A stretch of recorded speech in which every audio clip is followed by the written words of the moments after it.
कडे दिलेला आहे. कसं पाहता एकंदर एकीकडे जरांगे पाटलांचं ऑपरेशन सुरू आहे आणि दुसरीकडे अहवाल सुपूर्द केलेला आहे. मला असं वाटतं की मनोजजींनी या सगळ्या गोष्टींचा देखील समजूतदारपणानं विचार केला पाहिजे. ऑलरेडी ते समजूतदार आहेतच, परंतु 20 तारखेला जे अधिवेशन होतं 20 आणि 21ला त्याच्यामध्ये मराठा समाजाला टिकणारं आरक्षण देण्याच्या संदर्भातलं जे सुतोवाच मुख्यमंत्री महोदयांनी केलेलं होतं त्या संदर्भातला राज्य मागासवर्गीय आयोगाचा अहवाल हा मुख्यमंत्र्यांकडे सुपूर्द झालेला आहे. आणि मला असं वाटतं की मराठा समाजाला कुठच्याही बाकीच्या समाजाचं आरक्षण न घेता किंवा त्याला धक्का न लावता मराठा समाजाला आरक्षण देणारं हे सकारात्मक पाऊल आहे आणि त्याचा अहवाल विधानसभेमध्ये ठेवून त्याच्यावर चर्चा केली जाईल.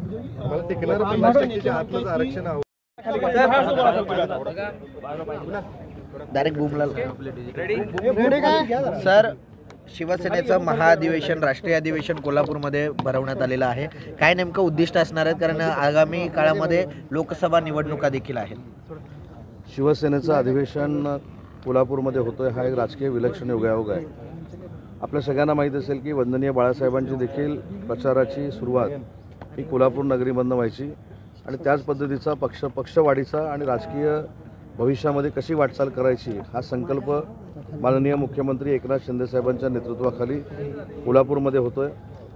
याच्यामध्ये अनेक राजकीय विषयावर चर्चा होईल, अनेक निवडणुकीच्या संदर्भातल्या चर्चा होतील आणि सगळ्यात महत्त्वाची जी कार्यशाळा आहे उद्या ती म्हणजे निवडणुकीचं व्यवस्थापन कार्यकर्त्यांनी आणि पदाधिकाऱ्यांनी कसं करावं यावर देखील चर्चा होईल.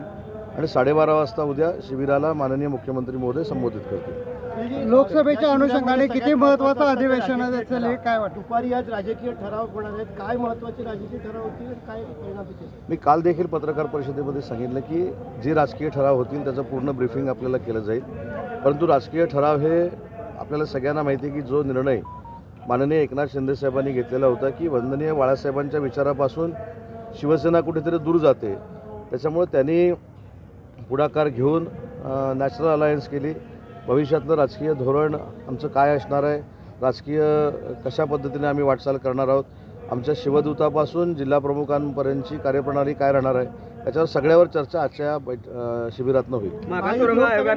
त्यांचं म्हणणं आहे 50%च्या आतच टिकणारं आरक्षणावर, तर यातून कसं त्या पहिली गोष्ट असे की त्याच बाबतीनं आम्ही वाटचाल करतोय. मुख्यमंत्री महोदयाने देखील त्याच बाबतीमध्ये सुतोवाच केलेला आहे. परंतु एक आपण लक्षात घेतलं पाहिजे की ज्या पद्धतीनं राज्य मागासवर्गीय आयोगानं विक्रमी वेळामध्ये या सगळ्या गोष्टीचा तपास केलेला आहे आणि त्याचाच हा परिपाक म्हणून 20-21ला अधिवेशन होतं. सगळ्या नेते म्हणतात की येणाऱ्या निवडणुका या एकनाथ शिंदे यांच्या नेतृत्वाखाली लढल्या जाणार, तेच मुख्यमंत्री पदाचे उमेदवार असा प्रस्तावाच्या अधिवेशनात पास केला जाईल का? आणि तसं इतर तो मगाशी देखील सांगितलं की जे काही ठराव होतील त्यांची पूर्ण माहिती ही आमच्यापैकी काही सहकारी की आम्ही सगळे तुमच्यापर्यंत येऊन सांगत राहू.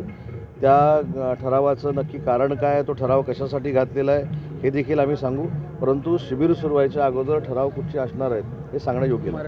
ओके. वैभव नाईक सोडचिठ्ठी देण्याच्या तर काही दिवसांपूर्वीच काही आपल्या शिवसेनेकडून असं सांगण्यात आलं की उबाटाचे काही आमदार आपल्या संपर्कात आहेत, ते आमदार नेमके कोण आहेत? आता वैभव नाईकांनी रवींद्र चव्हाणांची भेट का घेतली हे माझ्यापेक्षा चांगलं तेच सांगू शकतो. नक्की त्यांच्या मनामध्ये काय चाललं आहे हे ओळखणारं सध्या डिटेक्ट मशीन अजून काही तयार झालेलं नाही.